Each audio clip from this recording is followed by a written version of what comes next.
At sa ibang balita, mga kapuso, dapat maging wais po sa paggamit ng kuryente para makatipid. At isa raw sa mga paraan ay ang pagpili ng tamang kagamitan sa ating mga tahanan. Nakatutok si Cara David.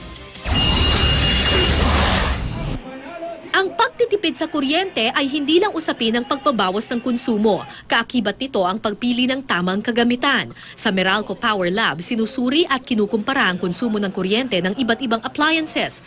Halimbawa, ang dalawang refrigerators na ito, ang isa conventional at isa inverter type. Ang resulta? Sa loob ng 2 araw, yung pong inverter, 14.7 pesos pa lang ang nakukonsumo niya. Pero yung conventional, halos 50 pesos na. Wow! Ang laki ng konsumo nito.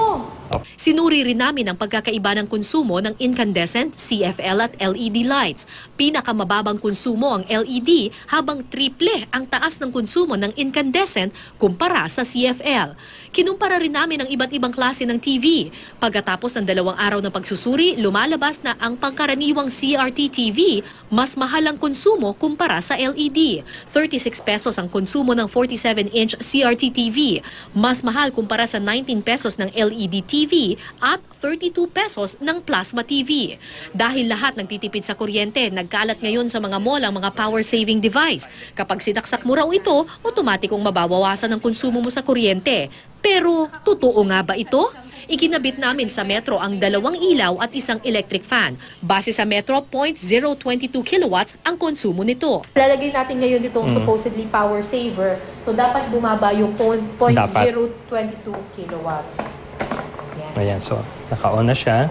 Okay, so kung titingnan po natin, parang pareho pa rin walang nagbago. Yes, mga nakatest na kami ng mga rounds 8 ng ganitong klase.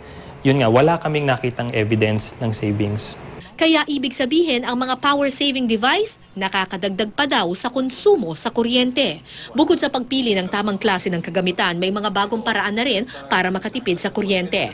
Ito ang Home Area Network Assistant na may kakayahang ipakita ang aktwal na konsumo ng kuryente ng bawat kwarto sa inyong bahay. Sa ganitong paraan, madaling malalaman kung anong kagamitan ang pinakamalakas ang konsumo.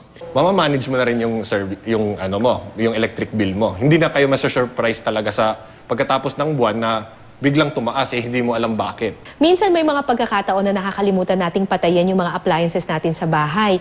Kung kaya, kukonsumo rin syempre ito ng mas marami pang kuryente. Pero sa tulong ng ganitong mga klaseng intelligent plug, yung mga kagamitan natin sa bahay, pwede mo nang makontrol, patayin o buksan sa pamamagitan ng iyong cellphone.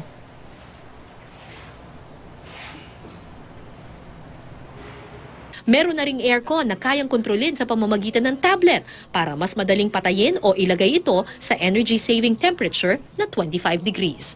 Cara David, Nakatutok, 24 oras.